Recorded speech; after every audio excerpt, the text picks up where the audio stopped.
know which films you're excited to see in 2021. If any of the films on our list made it into yours, please let us know. And then moving on from that, it's time to rank the DC Extended Universe films from best to worst. And of course, this is after we just got Wonder Woman 1984 in, either in cinemas or streaming, wherever you are, if cinemas are open. And if you're in the US, then you could go and watch it on HBO Max. So here we go. I'll get the article back up for you guys. So it's not easy ranking the DCEU films from best to worst. No, it isn't. This is my personal ranking, and of course, because I'm the editor of Small Screen, it is also Small Screen's official ranking of the DCEU movies. But in number one, we have Wonder Woman, the 2016 film that I think is still the best DCEU movie ever made. I love this film. I think it's brilliant. I think Patty Jenkins did a brilliant job with the movie. I do think the final third act, or the third act, or the final act of the movie is rather lackluster, which is a shame because the rest of the film was so good. But, it's just one of those things. It seems to be a running thing with DCEU movies that the end of them are rather dark and dingy, and they just kind of end up in a big CGI fight at the end. So in at number two, we have Aquaman, which I do think is the most fun film in the DCU. I just had a lot of fun with it. I think James Wan is a brilliant director, and I think this film, I really did not, as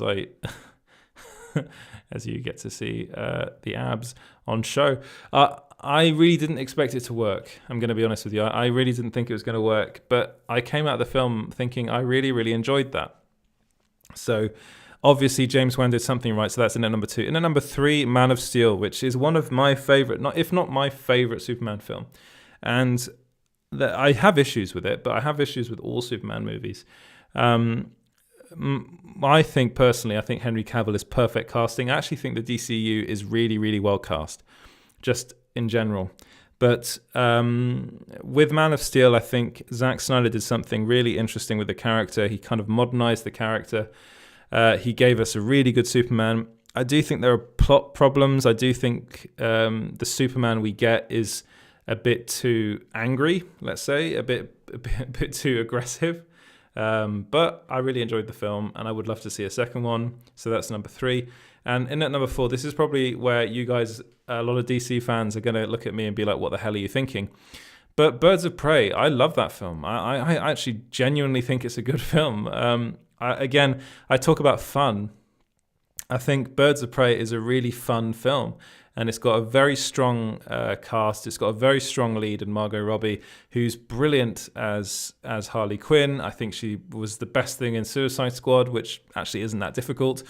But she was the best thing in that film, and she was the best thing in Birds of Prey. And I would love to see more of these sorts of films, but I don't think we're going to get to, which is a shame, but it's just one of those things.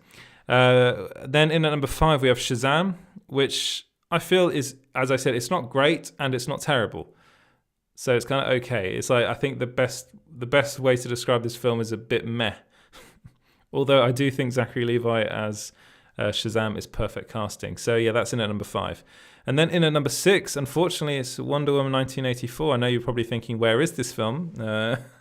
Yeah, I didn't really enjoy it. The overriding feeling I had of watching this film was of great disappointment. I was really expecting more from Patty Jenkins, and I'll go into why a bit later on in the review. But it's just, I was really upset by it. And I'm glad to hear that some people liked it, because I really, really, really love everyone involved in the film. I think Gal Gadot is a perfect Wonder Woman. I think Patty Jenkins is a great director, and she actually wrote this film, which might actually be part of the problem. But that's in at number six. In at number seven, we have Batman vs. Superman: Dawn of Justice. So there's a lot of good, but also a lot of bad in this movie, which is why this is quite far down the list. I love, for instance, the Batman fight scene where he's trying to save Martha, who is Superman's mother.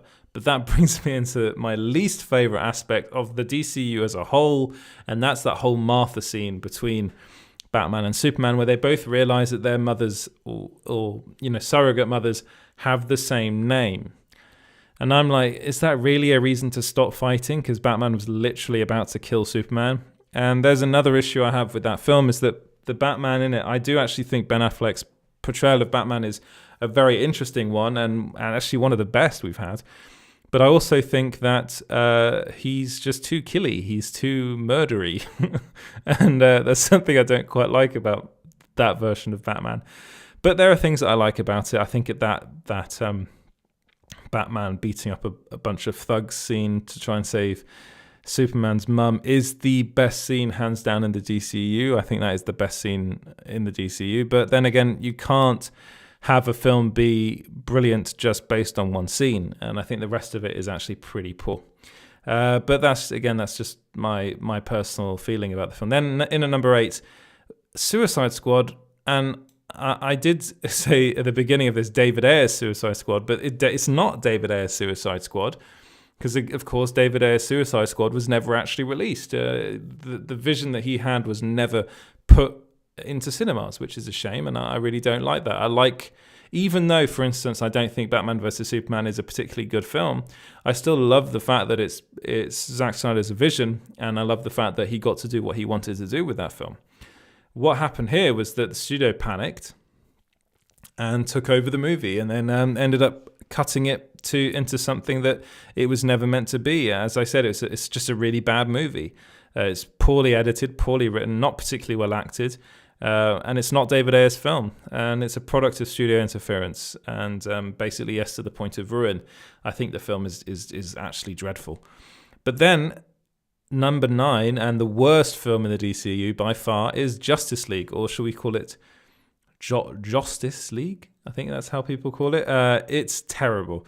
That film, again, if we're talking about studio interference, they took the film away from Zack Snyder, and Zack Snyder had a vision, and we're going to see that pretty soon, and hopefully it'll be good. I really hope it will be good. But the thing that Joss Whedon gave us was not good. It was a mess. It was, as I said, you could barely call this a film. The plot was all over the place. Scenes just didn't make sense. It was an ugly movie. It was actually a really, really ugly movie. And I do not like ugly films. The one thing you can say about Zack Snyder's movies is they're not ugly. They're very, very well shot. And this was just not that. It had this whole red grain to it, which was just bad. The characters just didn't really make much sense. The plot made no sense. The villain was poor. It's just poor. It's like a fail, F grade movie. And hopefully we're going to get to see a better one in the not so distant future. I think it's March. I think we're getting Zack Snyder's Justice League, and let me know what this again is a personal ranking for me, but let me know what your rankings of the DCU